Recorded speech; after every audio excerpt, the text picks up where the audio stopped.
ಪ್ರವಾಹ ಪರಿಸ್ಥಿತಿ ಹಿಂದೆ 1959 ನಾನು ಹುಟ್ಟಿದವಾಗ ಆಗಿತ್ತು. ನಾನು 3 ತಿಂಗಳು ಮಗುವಾಗಿದ್ದಾಗ. ಅದು ಬಿಟ್ಟರೆ ಆವಾಗ ಭಾಗಶಃ ಅರ್ಧ ಗ್ರಾಮ ಹೊಸ ಬಕ್ಕಳ್ಳಿ ಮಾಡಿ ಸೈಟ್ ಎಲ್ಲ ಕೊಟ್ಟಿದ್ದರು, ಹಂಚಿದ್ರು. ಅಲ್ಲಿ ಕೆಲವರು ಮನೆ ಕಟ್ಕೊಂಡು ವಾಸ ಇದ್ದಾರೆ ಈಗಾಗಲೂ. ಅಲ್ಲಿ ಒಂದು 600 ಓಟಿದೆ. ಇನ್ನು 950 ಓಟು ಇನ್ನೂ ಇಲ್ಲೇ ಇದೆ. ಇಲ್ಲಿ ಎಲ್ಲ ಜನಾಂಗನೂ ಇದೆ.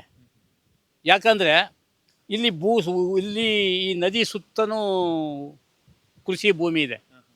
ಅಲ್ಲಿಗೆ ಹೋಗಿದ್ದು ಬರಬೇಕಾದ್ರೆ 2 ಕಿಲೋಮೀಟ್ರ್ ಆಗುತ್ತೆ ಅಂದ್ಬಿಟ್ಟು, ಆಗಿನ ಕಾಲದಲ್ಲಿ ದೂರ ಆಗುತ್ತೆ ಅಂದ್ಬಿಟ್ಟು ಮನೆ ಕಟ್ಟೋಕ್ಕಾಗಲ್ಲ ಅಂದ್ಬಿಟ್ಟು ಇಲ್ಲಿಗೆ ವಾಪಸ್ ಬಂದುಬಿಟ್ರು.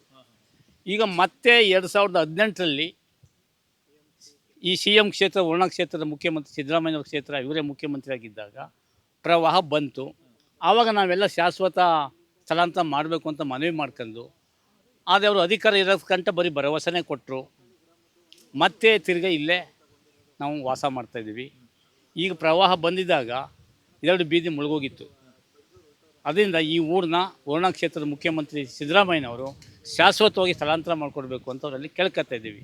ಯಾಕಂದರೆ ಈಗಾಗಲೇ ಕೇರಳ ರಾಜ್ಯದ ವಯನಾಡಿನಲ್ಲಿ ಬೆಟ್ಟಗಳೇ ಕುಸಿದು ರಾತ್ರೋರಾತ್ರಿ ಮನೆಗಳೇ ಮುಳುಗೋಗಿ ನೂರಾರು ಸಾವಿರಾರು ಜನ ಪ್ರಾಣ ಕಳ್ಕೊಂಡಿರೋದ್ರಿಂದ, ನಮ್ಮ ಬೊಕ್ಕಳ್ಳಿಯೂ ಸಹ 3 ಕಡೆ ನೀರಿರೋದ್ರಿಂದ ಎಷ್ಟೊತ್ತಲ್ಲಿ ಏನಾಗುತ್ತೆ ಅನ್ನೋದು ಶಾಶ್ವತ ಇಲ್ಲ.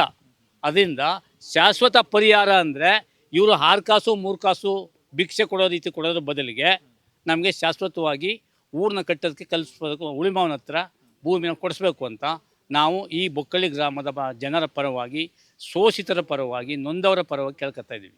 ಈಗ 36 ಮನೆಗಳಿಗೆ ನೀರು ನುಗ್ಗಿತ್ತು. ಈಗ ಅವರೆಲ್ಲ ಕಾಲೇಜಿ ಕೇಂದ್ರದಲ್ಲಿ ಊಟ ತಿಂಡಿ ಮಾಡ್ಕೊಂಡಿದ್ದಾರೆ. ಅಲ್ಲೇನೂ ಇಲ್ಲ ಸರ್, ಊಟ ತಿಂಡಿ ಪಂಚಾಯತಿಯಿಂದ ನೋಡ್ಕೊತಾವ್ರೆ. ಮತ್ತು ನಮ್ಮ ನಂಜನಗೂಡು ಶ್ರೀಕಂಠೇಶ್ವರ ದೇವಾಲಯದಿಂದ ಬೆಳಗಿನ ತಿಂಡಿ ತರಿಸ್ಕೊಡ್ತಾರೆ, ಊಟ ಮಾಡ್ತಾರೆ, ಅಲ್ಲಿರ್ತಾರೆ, ರಾತ್ರಿ ಮಲಗಿರ್ತಾರೆ. ಬೆಳಿಗ್ಗೆ ಅವರು ತಿರುಗಾಡ್ಕೊಂಡು ಮತ್ತೆ ಕೃಷಿ ಜಮೀನು ಎಷ್ಟು ಮುಳುಗಡೆ ಆಗಿದೆ? ಕೃಷಿ ಜಮೀನು 750 ಎಕರೆ ಮುಳುಗಡೆ ಆಗಿದೆ. ಹೌದು. ಏನೇನು ಮುಳುಗಡೆ ಆಗಿದೆ? ಉದ್ದು, ಹೆಸರು, ಅಲಸಂದಿ, ತೆಂಗೇನು ನಷ್ಟ ಆಗಿಲ್ಲ. ತೆಂಗು ಮುಳುಗಿದೆ. ಪ್ರವಾಹ ಹೋದ್ಮೇಲೆ ಸರಿಯಾಗುತ್ತೆ. ಹೌದು, ತುಂಬ ನಷ್ಟ ಆಗಿದೆ. ಮತ್ತು ಈಗ ಬೇಸಾಯ ಮಾಡೋದಕ್ಕೆ ಅದೇ ದುಡ್ಡನ್ನು ನಂಬ್ಕೊಂಡು ಜೀವನ ಮಾಡ್ತಾಯಿದ್ವಿ. ಈಗ ಬಿತ್ತನೆಗೆ ಮತ್ತು ಖರ್ಚಿಗೆ ಸರ್ಕಾರ ಶಾಶ್ವತವಾಗಿ ಬಿತ್ತನೆ ಭತ್ತ ಕೊಡಿಸ್ಬೇಕು, ಮತ್ತು ಹೊಸ ಸಾಲ ಕೊಟ್ಟು ರೈತರಿಗೆ ಪರಿಹಾರ ಕೊಡಬೇಕು ಅಂತ ಕೇಳ್ಕೊತಾ ಇದ್ದೀವಿ.